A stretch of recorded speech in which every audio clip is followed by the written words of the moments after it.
안녕하세요. 나는 울산의 대통령이다. 나울통 노동 에디션 진행을 맡은 이태인입니다.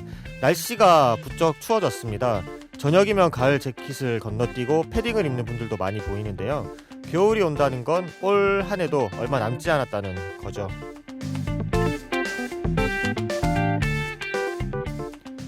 이제 2달여 남은 2021년, 한 해가 벌써 시작됐나?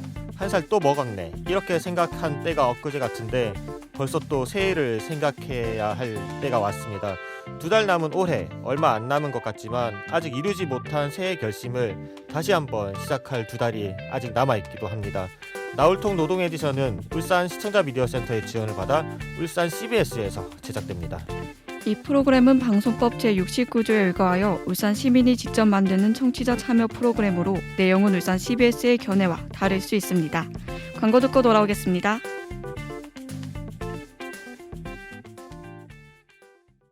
팀장님, 아직도 메일로 피드백 주고받으세요? 사내 이메일, 인트라넷, 이제 그만! 메신저로 소통해요 잔디 프로젝트 관리해요 잔디 화상회의 재택해요 업무 효율 올려봐요 필수 업무 여법들 잔디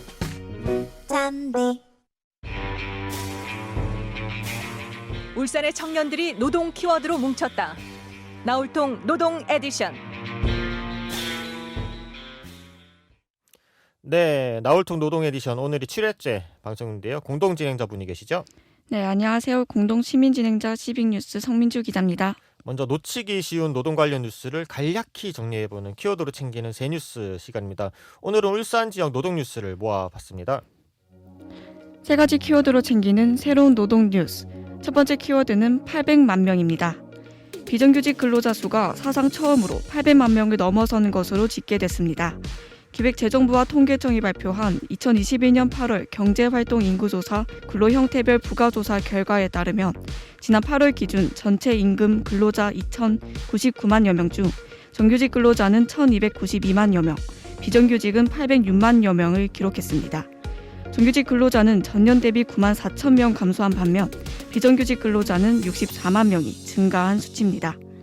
두 번째 키워드는 화물연대 총파업 결의입니다.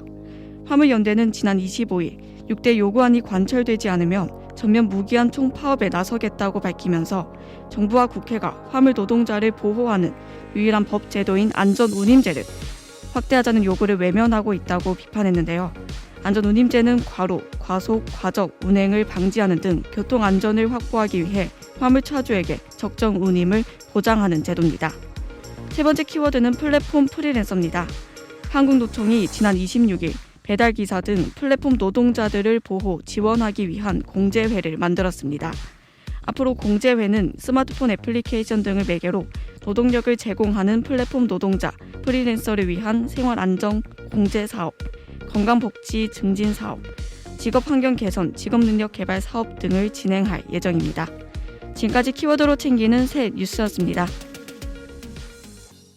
네, HR 전문 성종훈 공인노무사 나오셨습니다. 오늘은 산업재해 전문 이학률 공인노무사께서 건강 문제로 참석하지 못하셔서 성노무사님 단독 출연으로 진행합니다. 지난 2주간 어떻게 지내셨나요? 네, 오늘 일단 단독이라서 일단 부담은 되는 상황인데, 네, 일단 저도 지난 2주 동안 이제 백신 주사를 좀 맞고, 네. 그리고 이제 조금 아프더라고요. 그래서 그렇죠. 며칠간 이제 타이레놀 먹으면서 쉬다가 왔습니다. 네, 저도 2차 접종을 최근에 완료를 했는데, 네, 1차보다 안 아픈 걸 보니 먼저 한 채가 있었던 건 아닐까라는 합리적인 의심을 하고 있는 와중입니다. 일단 이학률 노무사께서 빨리 쾌차하시길 바라면서 바로 시작하도록 하겠습니다. 그러면 이번 주 주제는 바로 5인 미만 사업장에 대한 이야기입니다. 저희가 이렇게 노동 관련 이슈를 다루다 보니까 아는 만큼 보인다고 노동 뉴스에 좀 귀를 많이 기울이게 되더라고요. 뉴스를 보다 보면은 5인 미만 사업장은 예외다, 이런 식의 뉴스들이 많더라고요. 인원수에 따라서 사업장은 어떤 차이가 있는 건가요? 네, 맞습니다. 이게 최근에 이제 대체공휴일법, 중대재해처벌법, 직장 내 괴롭힘법 등이 신설 또는 개정되는 과정에서 계속해서 5인 미만 사업장을 제외하고 있는 게 현실인데요. 그렇죠. 근로기준법의 경우 이제 업종의 구분 없이 상시 근로자 수가 5인 이상을 기준으로 적용 범위를 달리하고 있습니다. 네. 앞서 언급한 것처럼 이제 대출 공휴일 규정, 중대재해처벌법 규정, 직장 내 괴롭힘법 외에도 대표적으로 5인 이상 사업장과 5인 미만 사업장의 적용되는 법 규정의 차이가 보일 수 있는데요. 네. 제가 대표적인 것들 몇 가지 설명드리도록 하겠습니다. 첫 번째는 이제 해고 관련 규정인데요.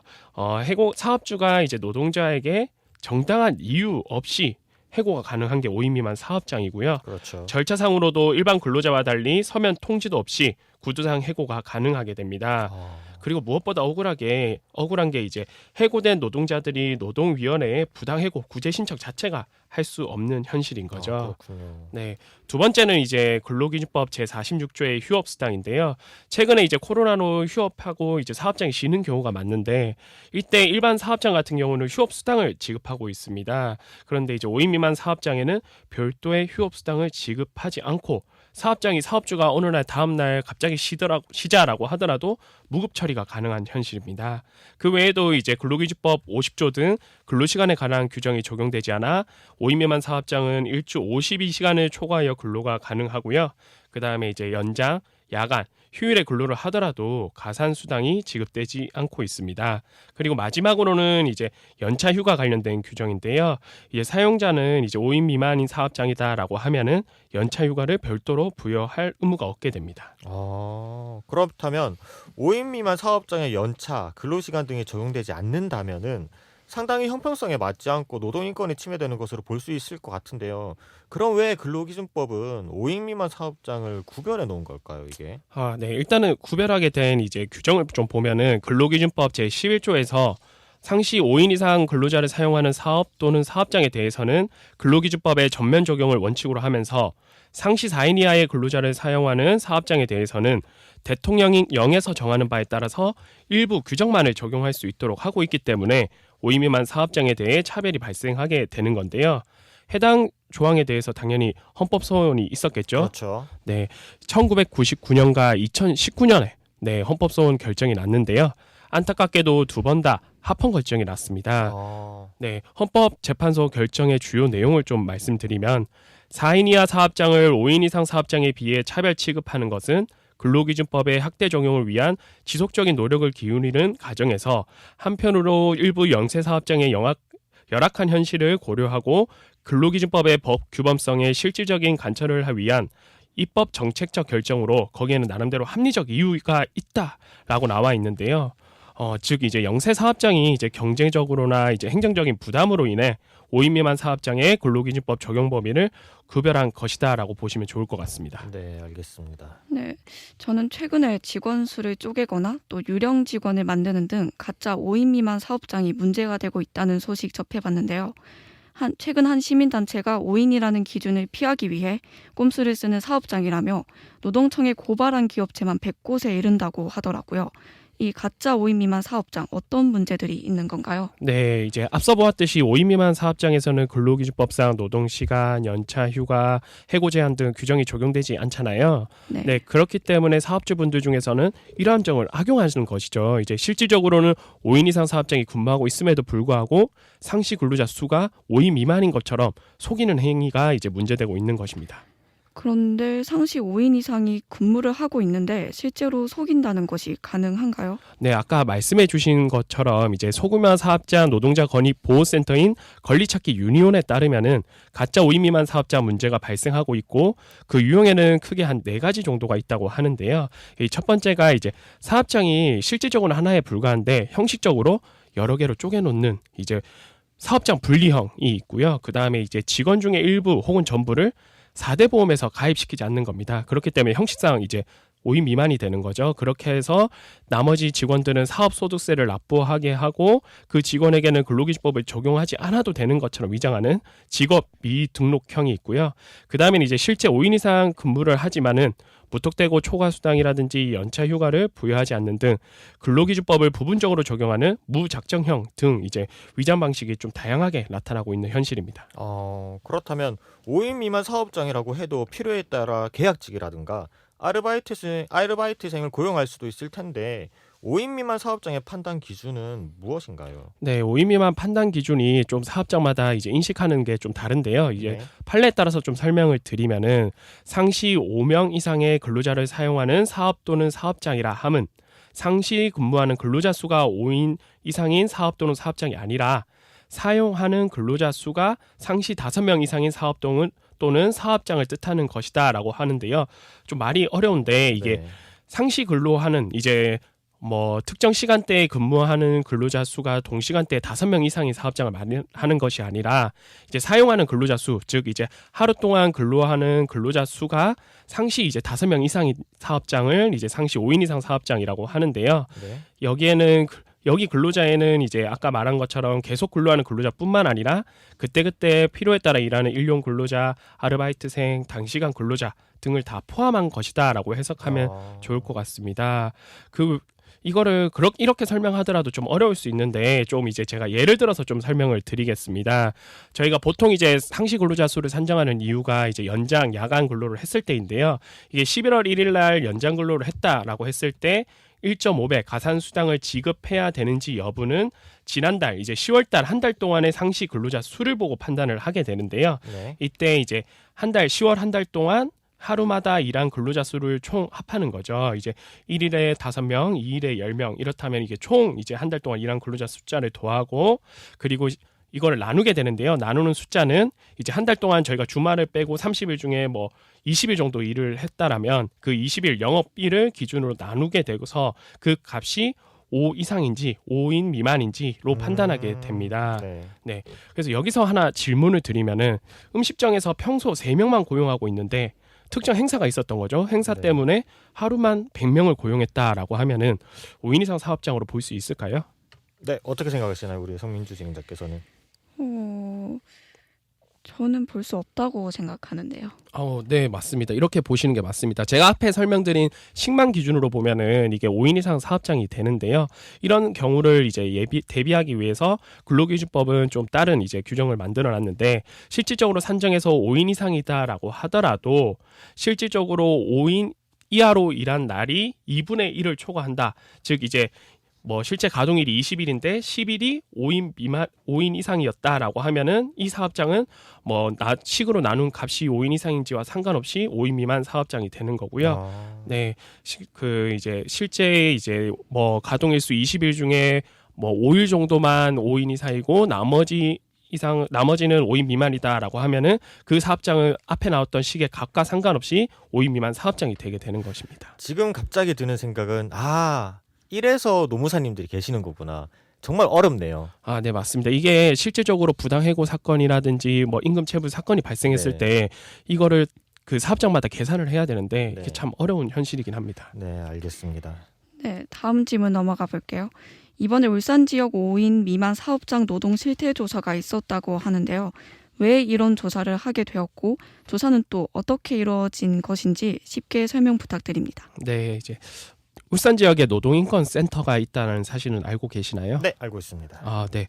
이게 울산의 노동인권센터가 22년도 말에 출범을 해서 울산광역시 노동자의 권리보호 및 증진에 관한 조례에 근거해서 다양한 사업을 통해 이제 취약계층 노동자의 권익 및 노동인권 보호를 위해 노력하는 단체인데요. 울산 노동인권센터가 보았을 때 울산광역시 전체 근로자 중 5인 미만 소규모 사업장에서 종사하는 근로자가 7만 1,295명, 전체의 이제 16%에 달하고요. 전체 약 4만 개의 사업체 중 이제 상시 근로자 5인 미만인 사업장 비율이 62.4%를 차지하여 전국 평균을 웃돌 정도라고 합니다. 그런 현실에도 불구하고 5인 미만 소규모 사업장은 여러 측면에서 노동자 보호를 위한 사업의 사각지대로 여겨지고 있고 근로조건 및 지원 요구에 대한 실태를 조사한 연구도 부족한 실정이라고 합니다. 네. 그래서 이 단체에서 처음 실시한 실태조사가 바로 울산 지역 5인 미만 사업장 노동 실태조사인데요. 울산 지역 5인 미만 소규모 사업장 노동자의 근로조건 및 지원 요구 등을 파악하여 노동자 권익보호 및 노동환경 개선을 위한 정책 마련에 기초자료를 활용하고자 기획되었다고 합니다. 네, 그리고 이 조사는 어떤 방식으로 수행되었냐라고 하면은 동남 리서치의 용역을 통해 울산광역시 소재 5인 미만 사업자 노동자 총 600명을 대상으로 구조화된 조사표를 활용한 설문조사를 통해 근로조건, 임금, 및 수당, 부당대우 및 고충, 지원정책, 수요 등에 대한 내용을 조사하였다고 합니다.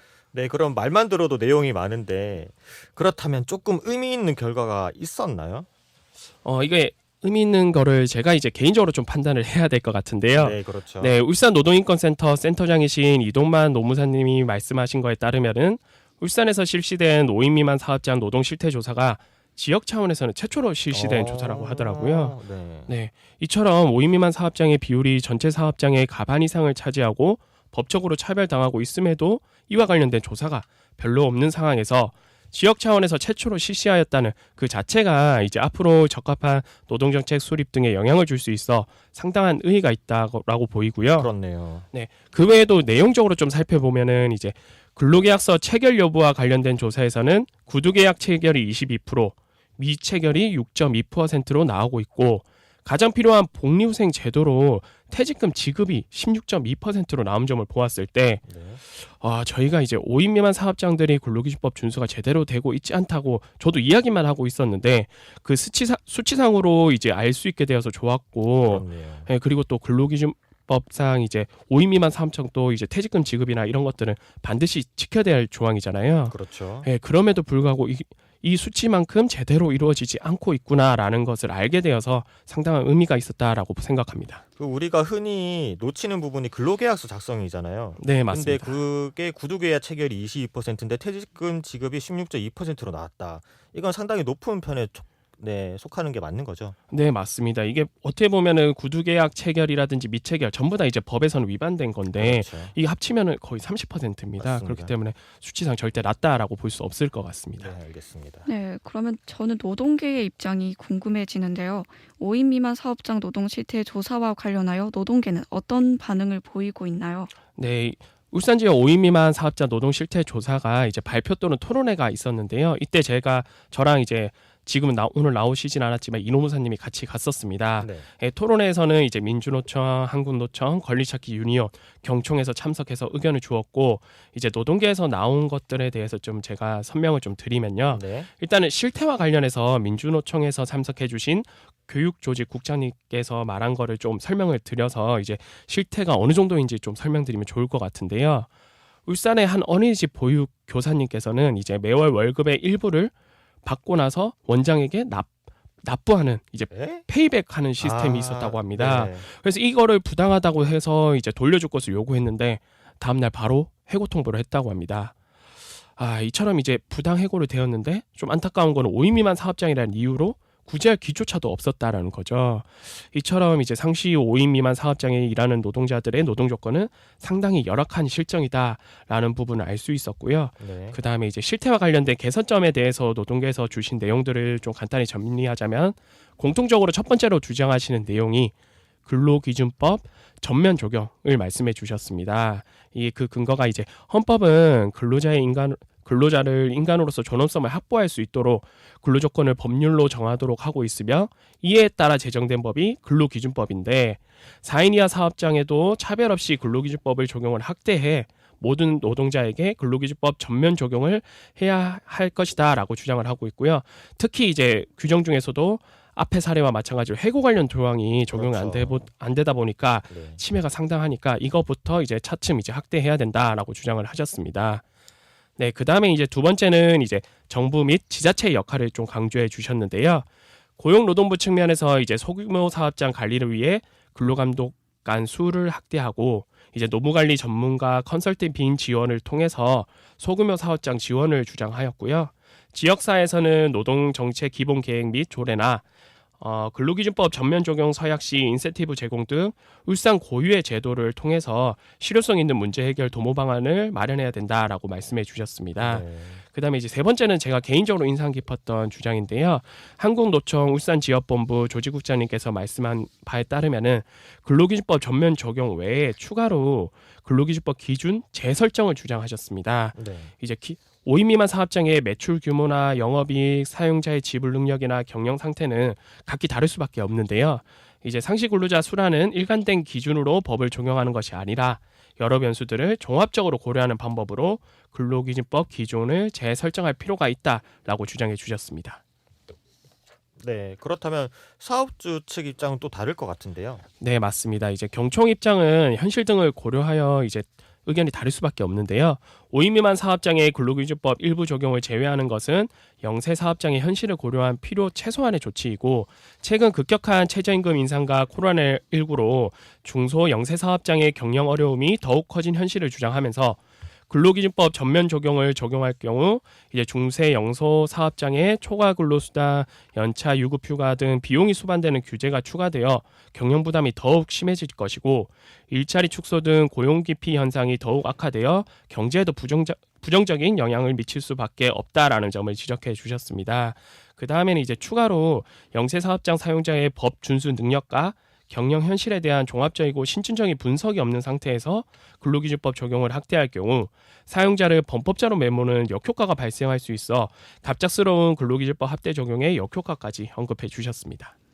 네, 사실 가장 열악한 곳은 5인 미만 영세 사업장이라고 생각이 드는데요. 그런데도 가장 근로기준법의 사각지대에 놓여 있지 않나 생각이 드는데 이런 시대 조사들에 대해서는 정부는 어떤 입장인가요? 예, 지난 6월 이제 고용노동부 장관이 이제 노동부 출입 기자단과의 온라인 간담회에서 5인 미만 사업장에 대한 근로기준법 적용 관련 질문을 통해서 제가 좀 설명을 드리면 이제 장관님께서 말씀하시길 당장 확대 적용하는 부분이 쉽지 않을 것이다라고 생각하지만 이제 검토해야 될 때가 됐다고 보고 이제 기본적으로 생각하고 있다라고 말씀해 주셨습니다. 다만 이제 사업장들이 자주 발생하고 소멸하는 상황에서 사업주의 부담, 현장 적용 가능성 등을 종합적으로 고려해야 되고 이 확대와 관련해서 실태 조사를 실시해야 된다라고 보고 있습니다. 주장하셨습니다. 네, 알겠습니다. 그럼 마지막으로 노무사님의 이 문제에 대한 생각이 궁금합니다. 짧게 부탁드릴게요. 네. 제 개인적인 좀 설명을 좀 말씀드리면 이제 경초에서 말한 것처럼 이제 현실을 고려하지 않을 수가 없는데요. 이런 것들을 좀 고려해서 단기적이나 장기적으로 접근할 필요가 있고 단기적으로는 이제 일단은 5인 미만 사업장에서 반드시 지켜야 될 법 조항부터 지킬 수 있도록 관리 감독이라든지 교육 등이 강화될 필요가 있고 장기적으로는 이제 해고나 근로시간 등 근로자가 필수적으로 보장받아야 하는 사항들을 법 개정을 통해서 조속히 확대시키고 이제 아까 이제 말한 것처럼 이제 기준들을 좀 다변화시키는 방향도 검토할 필요가 있다고 생각합니다. 네, 알겠습니다. 시사팩토리 100.3 청취자 여러분, 오늘 성정훈 노무사 이야기 어떻게 들으셨나요? 저는 5인 미만 사업장에 대한 제도도 확실하게 정립이 돼야 된다 생각을 했고요. 지금 아이유의 시간의 바깥 나가고 있는데 이 노래 띄워드리면서 오늘 마무리하겠습니다.